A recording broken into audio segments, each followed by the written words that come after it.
Super obrigada por esse convite super especial. E essa semana eu estava refletindo sobre esse convite, pensando, né, que bom que a gente conseguiu chegar até aqui, né? Que bom que a gente conseguiu chegar no momento onde a gente tem espaço para falar desse tema, com empresas que podem fazer a diferença, entender as necessidades. Então, me apresentando, eu sou Elaine Santana, estou há mais de 20 anos no mercado, farmacêutico e cosmético, sou farmacêutica, já tive passagens pela área de qualidade, garantia, supply, um pouquinho de tudo, um pouquinho, os últimos anos na área comercial e marketing, e atualmente sou diretora de marketing na Simrise, para a categoria de ingredientes, então cuidando de América Latina, e também da categoria global de hair care, o que é um privilégio, considerando o tanto de diversidade de informação que a gente tem nesse país. Então, Hair Care Global sendo aí a única categoria da Simrise que não está na França, dando para a gente oportunidade também de imprimir muito da relevância do nosso mercado América Latina para essa categoria.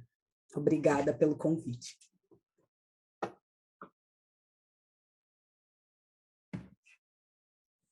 Bom, primeiramente, bom dia.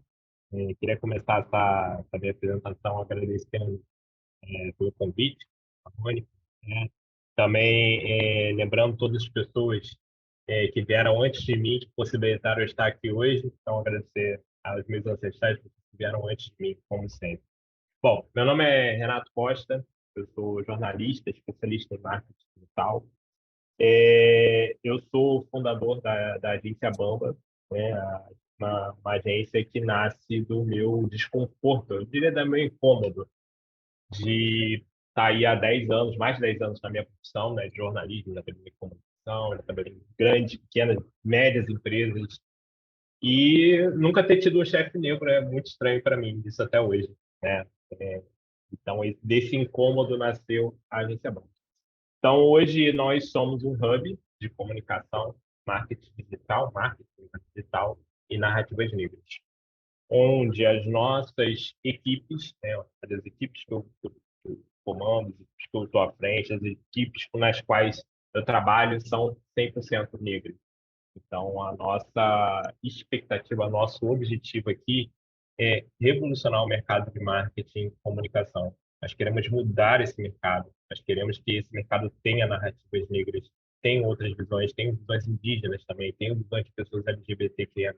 Então, a gente quer que esse mercado comece a oferecer narrativas que não sejam cisgênero, de homens brancos.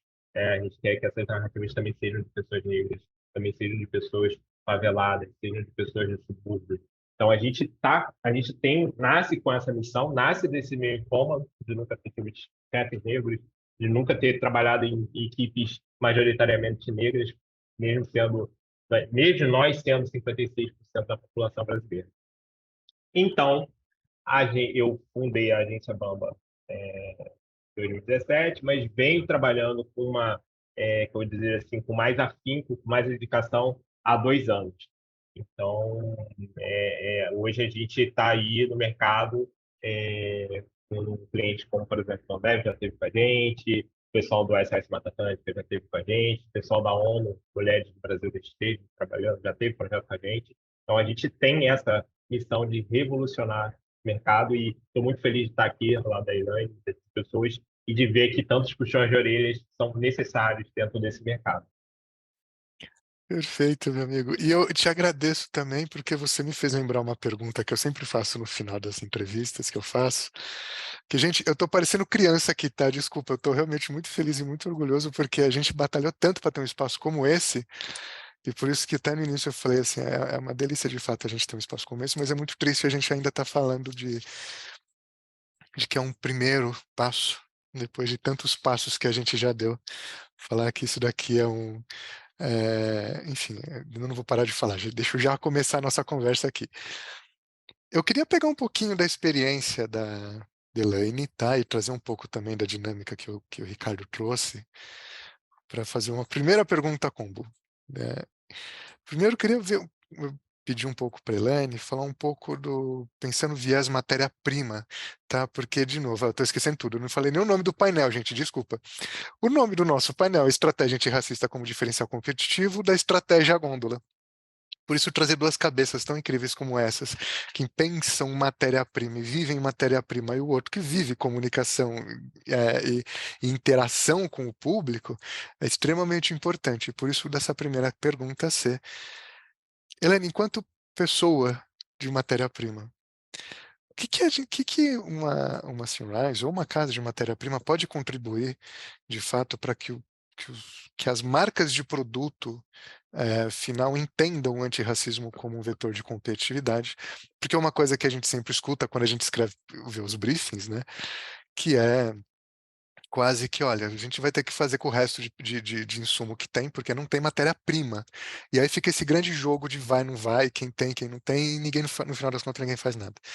Ao mesmo tempo, eu também queria perguntar para o Renato, que é o cara que vai traduzir, né, toda essa relação para que alguém na ponta veja valor e faça esse engajamento e faça essa interação e tenha uma percepção até de pertencimento, que para a gente é muito importante. Qual que é o papel da Bamba, de uma agência de design, de comunicação, de publicidade, na devida tradução de uma experiência de pertencimento, que as pessoas precisam entender o produto de cosmético como algo que vai para além da função? A gente fala de beleza enquanto uma formação de identidade, e temos aqui duas possibilidades de colocar isso em pauta, pensando numa visão um pouco mais sistêmica. Então, primeiro, não sei porque eu chamo de Elaine, mas depois eu passo para o Renato. Que bom essa pergunta, assim, acho que o primeiro ponto, né, que a gente tem que partir é que a população negra, parda, enfim, é, é uma população que consome produto, né? Então, acho que o primeiro ponto que a gente tem que olhar é o ponto de vista de consumidor. E quando a gente olha para o ponto de vista de consumidor, essa população se comporta como outros consumidores, né? E não tem como negar que pandemia e os últimos anos trouxeram para a gente um comportamento que é muito latente, eu acho, na América Latina, que é a questão da performance, né? Hoje é impossível a gente não falar de performance quando a gente está falando de produto cosmético. Antigamente, muito antigamente, não posso falar quantos anos, não denuncia a minha idade, eu costumava brincar quando eu era de farma, que, cara, em farma a gente tinha que provar tudo que a gente faz, né? Se um medicamento diz que ele faz isso, ele tinha que fazer. Em cosmético, a gente utilizava muito somente os claims, mas esse cenário está mudando, e está mudando rapidamente. As pessoas, elas querem performance, elas querem entregas através de produtos cosméticos. E se você não entrega essa performance, obviamente, isso não traz uma recompra, né? Então, acho que esse cenário é muito claro para todo mundo que está nesse mercado. A gente também tem muita a contribuição das redes sociais para contribuir positivamente ou negativamente para a reputação dos produtos. Então, um outro ponto que também contribui no sentido de é muito mais clara a informação que as pessoas têm acerca dos produtos. Quando eu olho para o ponto de vista de matéria-prima, eu acho que a função de uma empresa que coloca matéria-prima do mercado, primeiro é justamente entender quem está lá na ponta, né? Você precisa entender muito sobre consumidor, você precisa entender que movimentos o consumidor está falando, e nesse movimento de performance, tem que trazer aí o Adriano para o jogo, sabe? Se a gente não tem a tecnologia para comprovar a eficácia, a gente tem que ter parcerias que nos ajudam. Então, entender as necessidades específicas desse tipo de público, né? Do ponto de vista de performance. Então, quando eu falo de pele, é uma pele mais oleosa, então como é que eu faço? Quando eu falo de cabelo, a gente pode falar de uma coisa básica, né? Como é que faz um teste de brilho num cabelo como o meu? Então, tipo, eu leio um produto que fala que traz brilho, eu já, tipo, tá bom, né? Que cabelo que traz brilho, de certeza que não é o meu. Então, a gente está falando de testes básicos, de, né, maneiras de comprovar a eficácia para um perfil de público diferente, que vai de pele a cabelo, enfim, e eu acho que é justamente essa grande colaboração que vai permitir que lá na ponta o Renato consiga aí ter as credenciais que ele precisa para conseguir ganhar o público do ponto de vista de marketing, mas vou deixar ele falar aí o que ele pensa. É importante, você fala de comprovação. Uma coisa que a gente tem certeza é que uma base feita para pele branca não vai funcionar em pele negra, né? Então, a gente tem que começar já por aí. A gente precisa desenvolver o produto. Do ponto de vista da comunicação e do marketing, a gente ainda é muito, né? Eu não costumo dizer que eu não gosto de falar minoria. Nós somos subrepresentados, né? Quando a gente fala não só de desenvolvimento de produto, mas quando a gente fala de comunicação e marketing, nós somos subrepresentados. Uma pesquisa recente mostra que esse percentual de representação na comunicação, né, cresceu, mas ainda está muito abaixo, muito aquém do que pode ser feito, né? Os dados dão que 44% em 2021, 44%, né, das peças que foram desenvolvidas para mídias digitais tinham pessoas negras. Então, isso ainda é muito pouco, né? Hoje, a gente tem uma tendência no mercado, quando a gente fala de comunicação, eu acho que até quando a gente fala de produto, mas aí não pode falar tanto que eu, que é, se eu não me vejo, eu não compro. Se eu não me vejo naquele produto, eu não compro. Se eu não me vejo naquela propaganda, eu não compro. Se aquela empresa faz uma propaganda de produtos negros, eu vou lá na loja e não sou bem atendido, eu não compro. E ainda faço propaganda contra. Então, assim, alguém falou no começo sobre o mercado, né? É um mercado gigantesco, onde nós ainda somos subrepresentados. Mas, assim, o que é importante é que a gente saia mais do discurso e vá mais para a prática.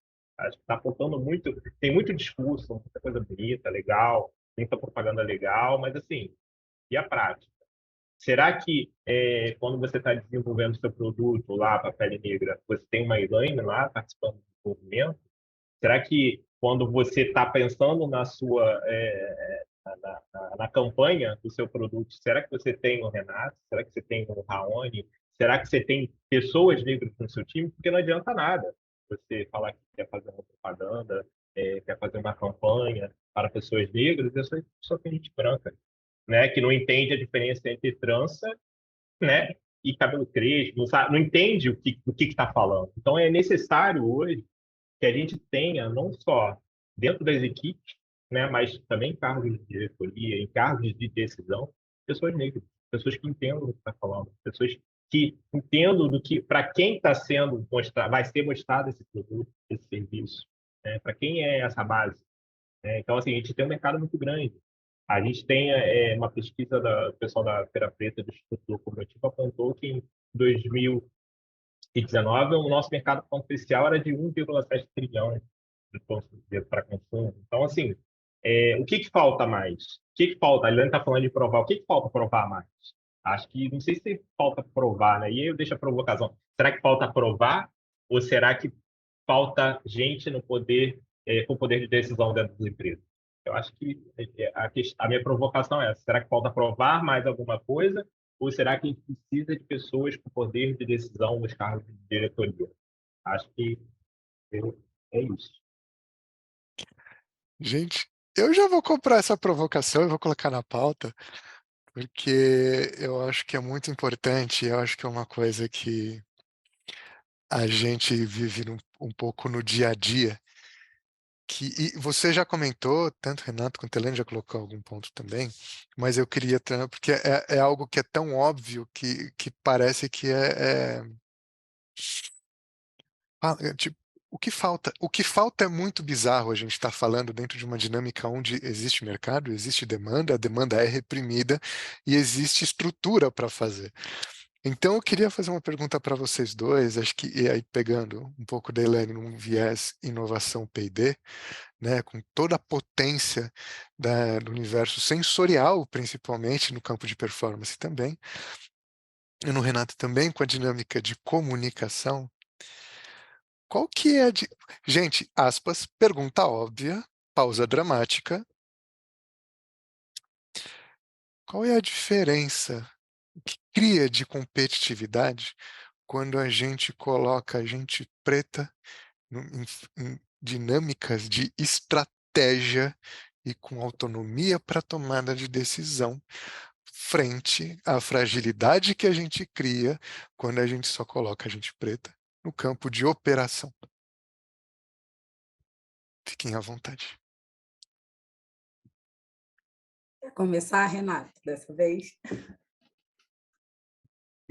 Bom, acho que muda tudo, porque, em geral, a gente entende do que a gente está falando.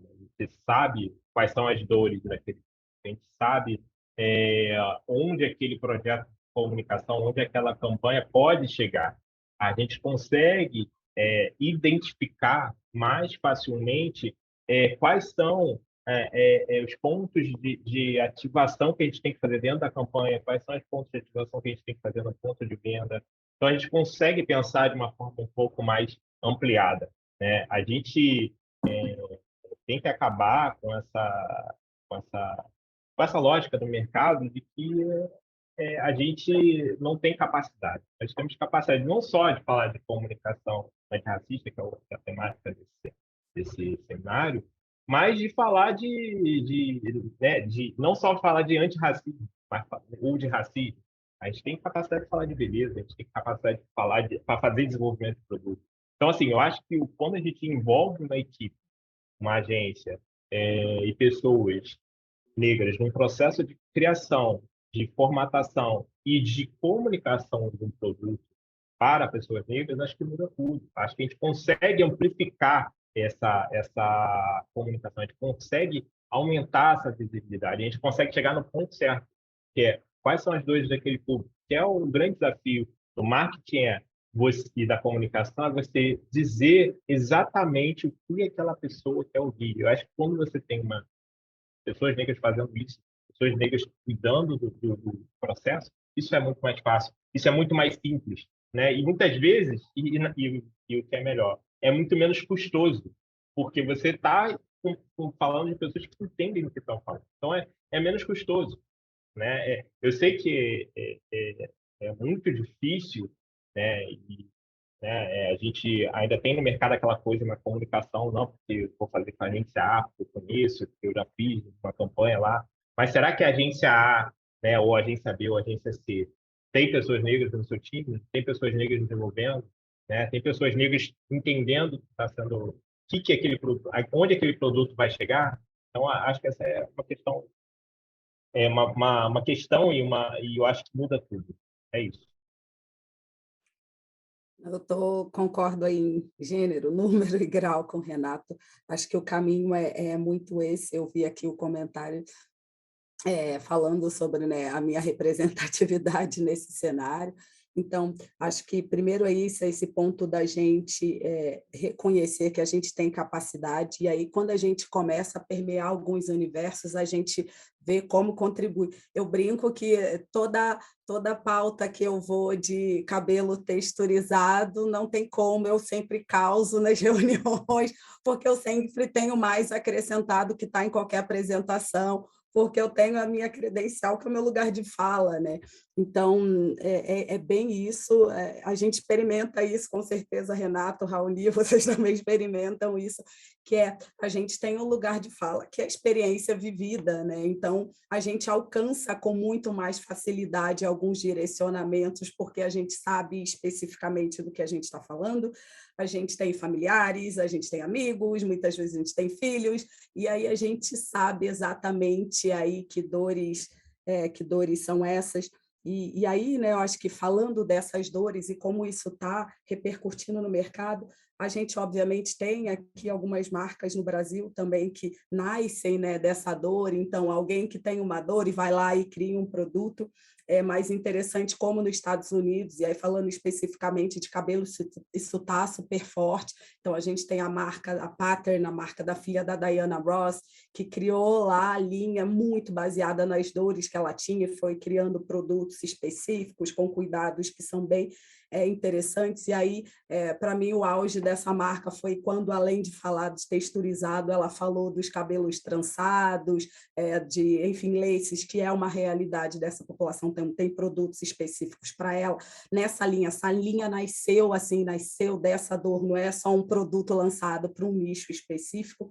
E tem uma outra também que eu gosto muito, chama Sunday to Sunday, que é uma marca que nasceu também de um cara que o pai jogava basquete, a família toda faz esporte, e aí criou-se produtos com esse sentido. O que acontece com o nosso cabelo quando a gente vai para a academia, né? Não quer lavar porque vai demorar 3 horas para finalizar. E aí, como é que a gente ajuda? Então, tem nascido muitos projetos através dessas dores e a gente tem visto vários empreendedores aí tendo muito sucesso, porque eles realmente têm um repertório que nenhuma outra marca que quis criar um nicho vai conseguir. Então, ter essas pessoas permeando esses ambientes, eu acho que né, em curto caminho, né? Em curto caminho para atingir esse público. Perfeito. E eu queria pegar de novo um pouquinho da experiência, porque eu acho que vocês trouxeram extremamente importante. Acho que vocês já pegaram algum briefing de alguém muito legal que mandou pra gente, que é: quero resolver a beleza da mulher brasileira.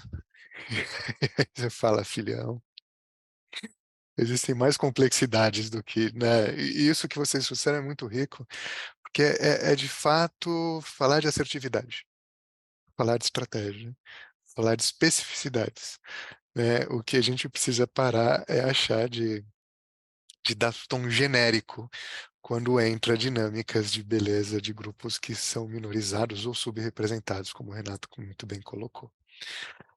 E aí, com tudo isso que vocês colocaram, eu queria pegar agora um pouco da Elaine, da experiência de hair, tá? Que é uma categoria que cresce muito, e eu acho que é interessante porque a impressão que eu tenho é que, por ela crescer muito, aparentemente dá essa impressão de já resolvemos beleza negra porque tem coisa de cabelo, né? E se esquece, de fato, do cabelo da pessoa negra.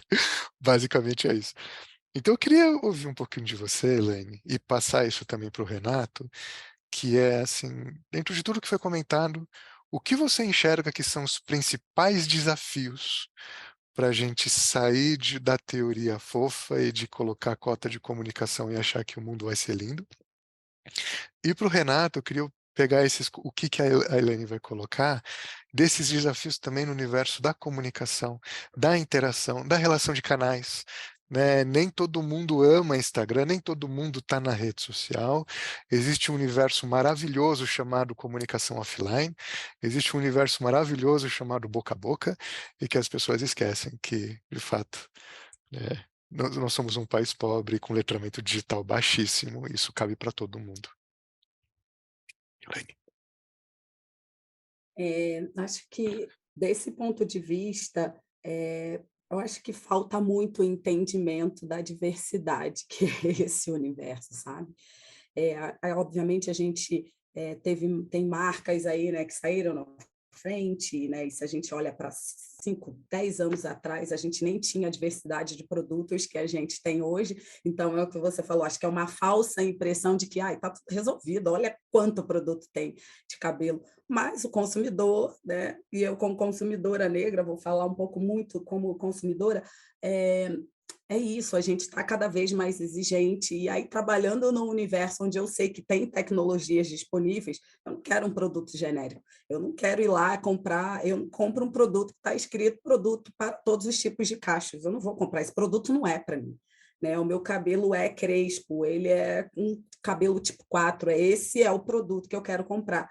E eu quero que a credencial para usar esse produto, esse cara tem que conversar comigo, ele realmente tem que saber minhas dores. E aí, por trás disso, estão as marcas, estão os fabricantes de ingredientes que nessa parceria podem construir essa dinâmica. Eu realmente entendi o que o cabelo tipo 4 precisa, eu fiz teste, eu comprovei, eu entreguei, e aí eu crio, eu acho que esse é um passo, sabe, para criar essa credencial para o marketing conseguir conversar com esse público. Então, a gente está num momento, e aí bom ou ruim, mas esse é o nosso cenário, né? O Brasil é um país miscigenado, né? Então, não é tudo para todo mundo, e a gente vai desde tom de pele a tipo de cabelo, e é isso, a gente tem muito produto, mas ainda falta muita especificidade, falta muita especificidade.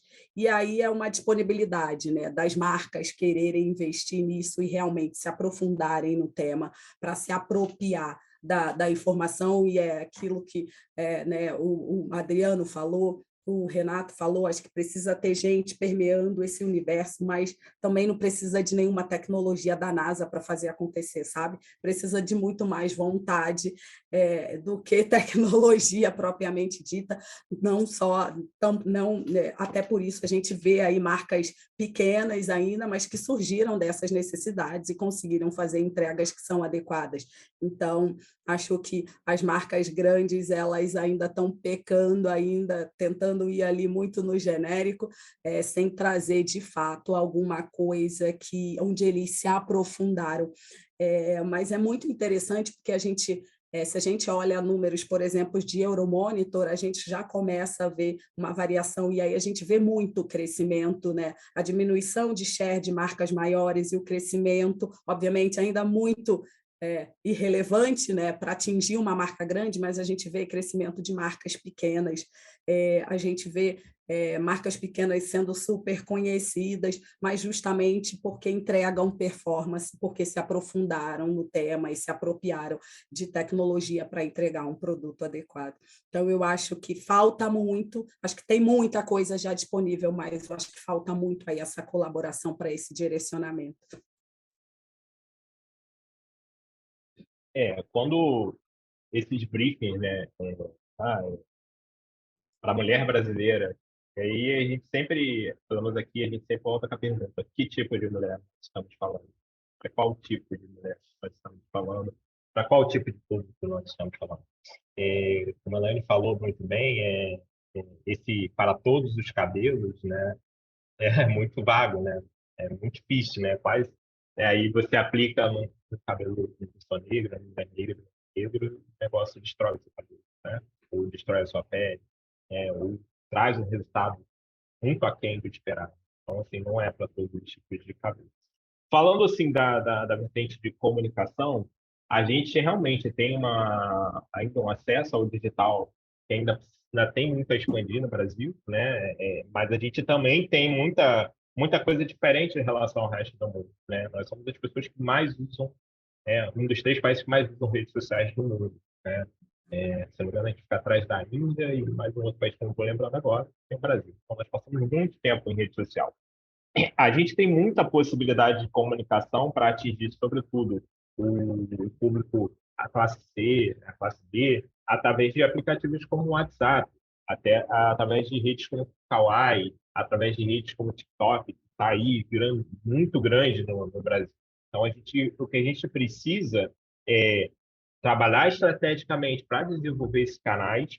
A gente precisa trabalhar estrategicamente para trazer influenciadores para falar sobre esses produtos, influenciadores negros, ou que estejam dentro dessas classes C e D. Então, recentemente, né, eu estava lendo que o Rafael Vicente, imagino que todos aqui conhecem o Rafael Vicente, que é aqui da Maré, aqui do Rio de Janeiro, que fez o clipe, fez uma versão de uma música da Shakira, uma coreografia dentro da Maré, e ela, a Shakira, mostrou para todo mundo, ele foi no Faustão e tal. Recentemente, tem o Churrasco, apesar de não ser um cara com, né, um estereótipo negro, mas é um cara de classe C. Então, assim, o Rafael, por exemplo, ele sugeriu para uma marca fazer uma coreografia, gravar um clipe dentro da Maré com a música, e a marca recusou. Então, assim, ele conta essa história. E ele, o que ele fez? Ele pegou com os recursos dele, e aí ele não precisa nenhuma. Eu acompanho a carreira dele há muito tempo, né? Desde que ele gravava coisas com o celular quebrado. E o Rafael Vicente gravava coisas com o celular quebrado, já mostrou isso. E o cara pegou, como a própria Elaine falou, não precisa nenhuma tecnologia da NASA, precisa oportunidade, muitas vezes, precisa alguém falar, bancar a decisão, bancar a ideia. E ele simplesmente pegou e gravou o clipe e foi um sucesso. Então, assim, a própria Camila de Lucas já falou sobre isso, coisas que ela sugere para as marcas e as marcas não querem fazer. Então, assim, a marca vem com briefing, às vezes a agência quer fazer de uma forma ou sugere uma forma que a gente acredita que vai ser a melhor, e aí, ou sugere um influenciador e quando chega lá, não, pô, aí o influenciador às vezes vem com a ideia, ou a agência vem com a ideia, não, mas isso não vai funcionar. Mas como assim não vai funcionar? Se você está me contratando para te ajudar a formatar essa campanha, se o briefing tem essa vertente, como assim você está me dizendo que não vai funcionar? Então, assim, então falta muita. A gente tem um mercado muito grande a se expandir, apesar do nosso baixo, apesar das questões que existem com relação ao digital, letramento, o próprio letramento racial e ao próprio letramento digital, ou seja, conhecimento digital, a gente tem um mercado imenso de oportunidades. A gente precisa entender é, quais são os personagens que você vai querer para essa campanha, para esse briefing, quais os canais onde você vai querer estar, né? O offline ainda tem muita importância dentro do Brasil, muita. Então, aqui diz que o offline morreu, que o offline TV não tem importância, a rádio tem, gente, tem muita importância, ainda tem muita gente que ouve rádio, ainda tem muita gente que vê televisão. Então, assim, você vê, por exemplo, o sucesso de novelas como Vai na Fé, você vê que a questão ali da comunicação, da representatividade, né? E aí a gente tem o Brasil, que é um país majoritariamente negro, e aí é a primeira vez na história do Brasil onde uma novela é protagonizada, que foi a Thaís Araújo na novela anterior, né? E aí entra uma outra novela onde a protagonista também é negra. Então, essa é a primeira vez que isso acontece na história do Brasil. Nós temos 50 anos de TV. Então, assim, a gente ainda tem espaço para falar sobre isso. E, assim, e aí, falando do ponto de vista de comunicação, eu vejo muito pouco a gente sabe que tem os mexãs dentro de novelas, mexãs dentro de... Eu vejo muito pouco mexã dentro da novela, por exemplo. A protagonista é negra, o elenco é de majoritariamente negro, eu não estou vendo mexã. Onde é que as marcas estão? Né? E é uma novela que está ganhando expansividade, que tem um grande público, que todas as pessoas comentam, que tem como é que eu vou dizer assim, que dentro das redes faz muito sucesso. Então, assim, cadê as marcas fazendo o merchan? Será que ninguém está vendo? Será que as pessoas não acreditam mais novela? Ou será que quem está com poder de decisão não tá querendo investir nisso porque acha que não vai dar certo? Então, assim, dentro do mercado de comunicação e marketing, a gente tem muita ainda oportunidade, a gente tem muito espaço que está sendo um pouco explorado, ou que as pessoas simplesmente não estão prestando atenção. Então, assim, é muito fácil a gente falar que, pô, isso não vai dar certo. Mas você ainda nem tentou, você nem conversou, você não deu chance para isso acontecer. Então, precisa disso também. Então, a gente realmente tem um baixo letramento na questão digital, a gente tem pouco acesso ao digital muitas vezes, mas a gente também tem muita oportunidade dentro desse mercado. E acho que você tocou num ponto aí, Renato, que é isso, né? Acho que hoje a gente acaba vendo muito mais do que a gente via, mas ainda é muito pouco, né? Acho que esse é o ponto, né? A gente olha para trás e vê, não tinha, agora tem, mas ainda tem muito espaço, né? Tem muita oportunidade. Não, e assim, o que me chama a atenção é que não tem ninguém olhando. E aí, quando eu falo da novela, porque é um produto que, teoricamente, de comunicação, que é antigo, que todo mundo conhece, já está mais de 50 anos, já está muito... faz parte da história do Brasil, e aí você vê uma novela com uma representatividade negra e você não vê nenhum merchan. E aí você vai para uma novela, por exemplo, das 9, né, onde também tem uma protagonista não negra, né, que é da Glória Pérez, mas assim, ainda assim, você lá, como o resto do elenco é um pouco mais branco, embranquecido, você vê o mexão, você vê coisas acontecendo. Então, acho que está faltando as pessoas olharem com um pouco mais de carinho e esmiuçar, como a própria Elaine falou, não é nenhuma criação da NASA. Às vezes a oportunidade está ali, você que não está vendo. Às vezes o seu time não está vendo porque ele não entende. Ou porque a gente fica muito concentrado, porque tem, sei lá, o Facebook, tem o Instagram, tem o TikTok, mas também tem a novela, gente, ainda tem a TV ainda está ali, a TV ainda atinge muita gente. Então a gente precisa também parar de entrar em umas conversas de que, pô, a TV acabou, a rádio acabou, o podcast matou o rádio. Não é bem assim, não existem verdades absolutas. Tudo depende do público que você quer atingir, tudo depende com quem você quer falar. Mas para isso, como eu falei antes, precisa ter equipes de pessoas, equipes mais diversas, equipes formadas também por pessoas negras. Precisa ter decisões vindas de pessoas negras, que aí você consegue mudar esse mercado e começa a entender um pouco mais de onde você pode chegar e por onde você faz isso chegar às pessoas. Perfeito, perfeito. Eu acho que isso que vocês trouxeram é excepcional, porque eu acho que aqui no reino da Faria Lima, né, na terra onde o beach tênis venceu, de fato, a gente precisa aprender a fazer o excelente arroz com feijão, né? Que é basicamente aprender a tratar a gente como gente. E uma coisa que eu acho que é muito importante, até já iniciando nossa pergunta, caminhando para o final, que se a gente olhar para boa parte da audiência, principalmente os tomadores de decisão, se a gente perguntar quais são os planos ou pipeline de inovação, principalmente pensando em comunicação e metaverso, alguém vai saber responder. Mas no mercado de beleza, e eu já tive essa experiência, porque eu sempre faço quando vou dar palestra para grandes públicos e perguntar, mas vocês sabem definir o que é beleza? Todo mundo fica com aquela cara de olhando para o outro, não posso falar nada porque eu sou do mercado, então fico quieto, mas faço cara de conteúdo. Então é o excelente básico que a gente precisa aprender a fazer.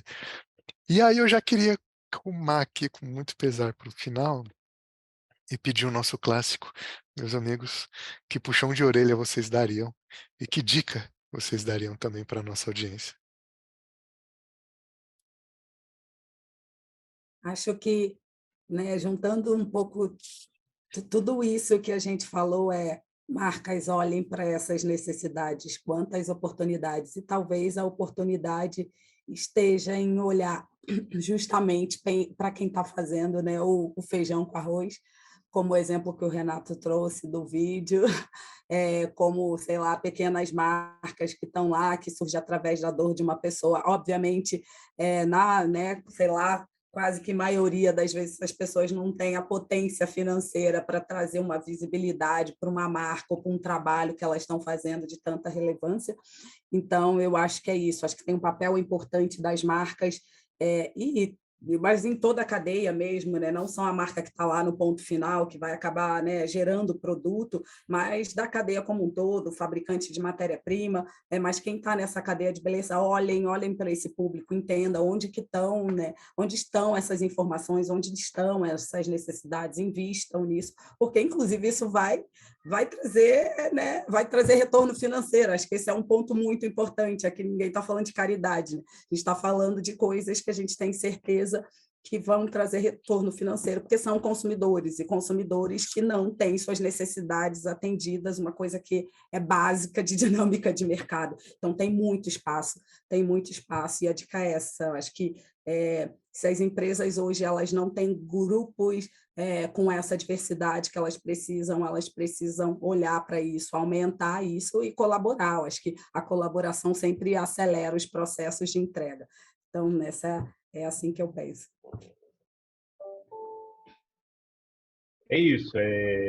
As pesquisas mostram que consumidores, quando têm as suas necessidades atendidas, são mais leais à marca.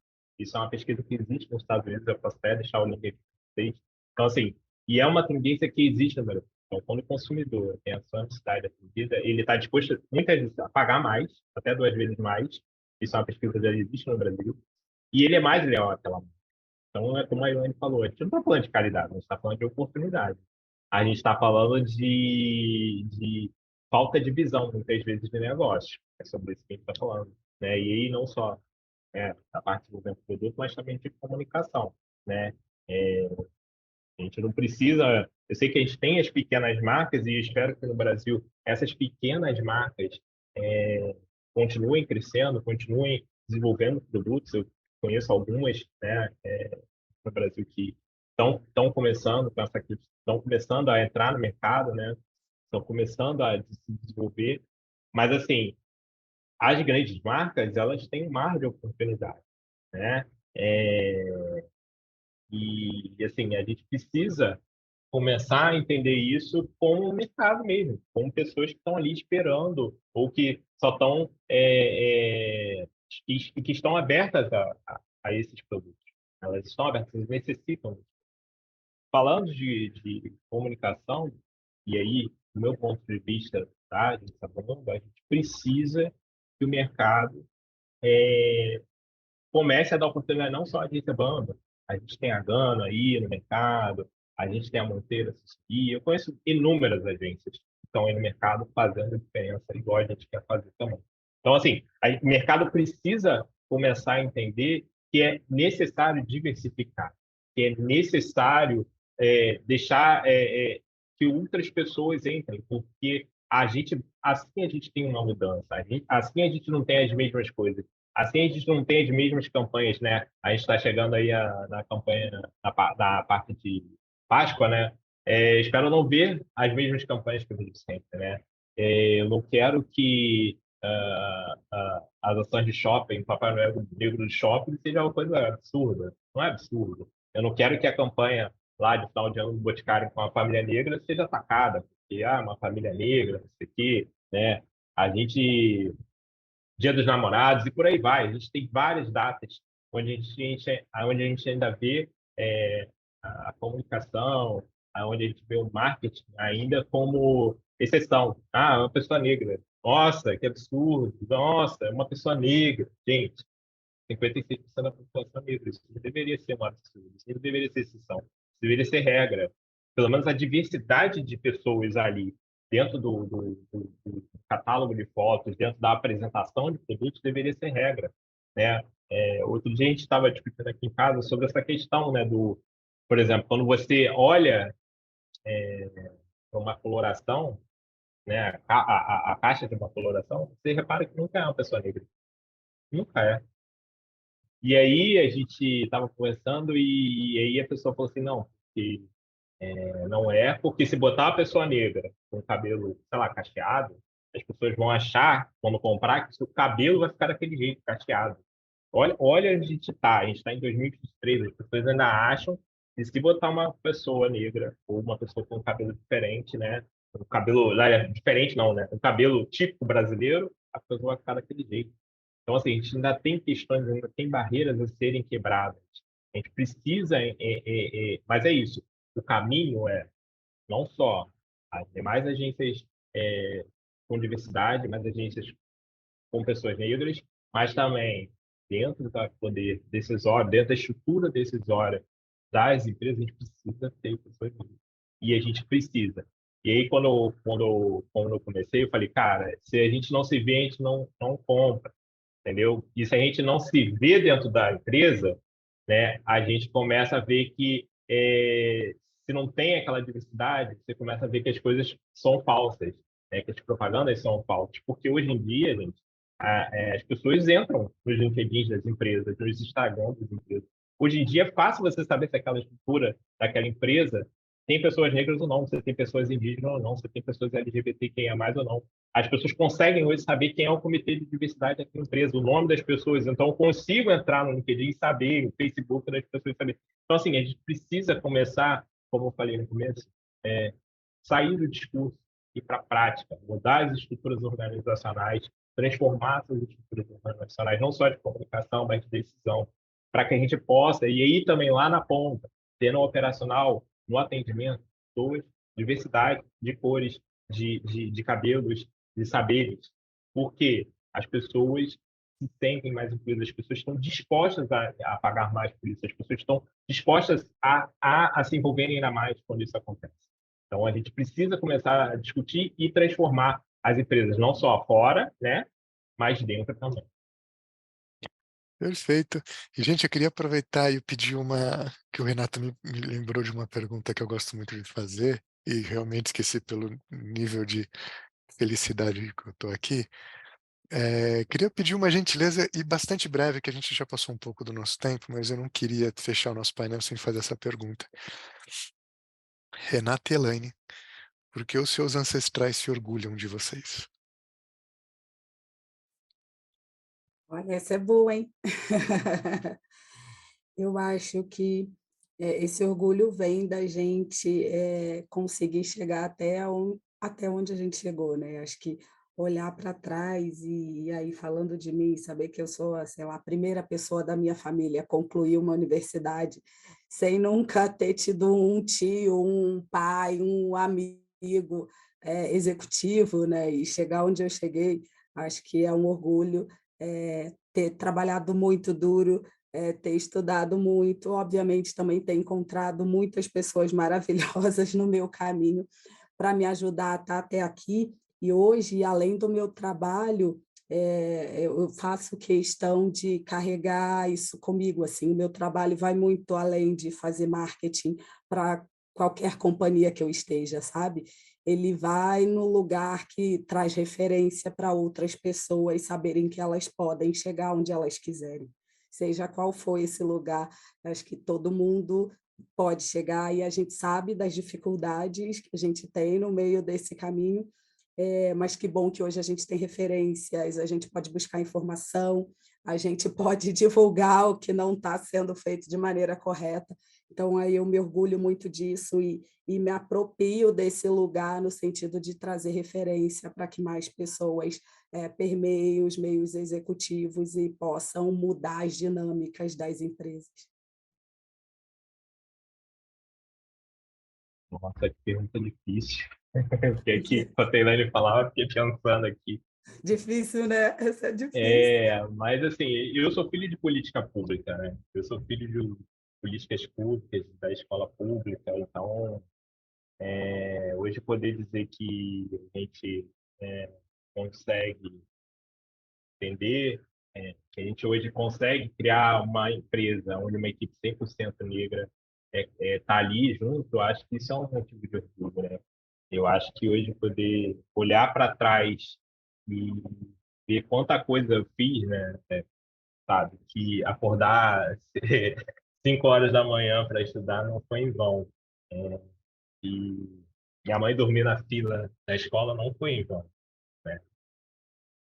É difícil a pergunta. Eu realmente fico pensando nisso, mas assim, a gente só se dá conta quando a gente, por exemplo, sei lá, quando a gente preenche um currículo, acho que a gente começa a se dar conta disso, né? De quanta coisa a gente fez, de quanta coisa a gente caminhou para chegar aqui e poder olhar para trás e falar, pô, a gente fez coisa pra caramba, né?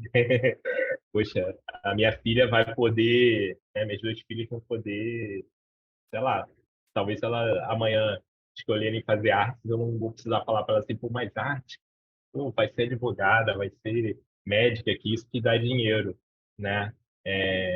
Eu talvez possa dizer para ela assim, pô, filha, vai fazer arte, que eu acho que você vai ser uma boa artista, uma boa cantora, uma boa pintora. Porque é isso que eu via quando eu falava assim, pô, quero fazer jornalismo. Mas jornalismo? Por que você não quer ser médico? Por que você não quer ser advogado? Por que você não quer ir para a profissão XYZ, né? Porque era isso está ligado né? Porque a gente, teoricamente, só tinha uma chance, né, de acertar.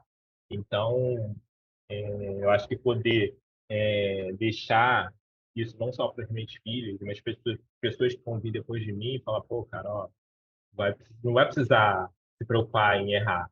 Você vai poder errar e talvez errar mais de uma vez e para acertar ali na frente, entendeu? Que isso não é o fim, entendeu? Que você vai poder fazer outras coisas.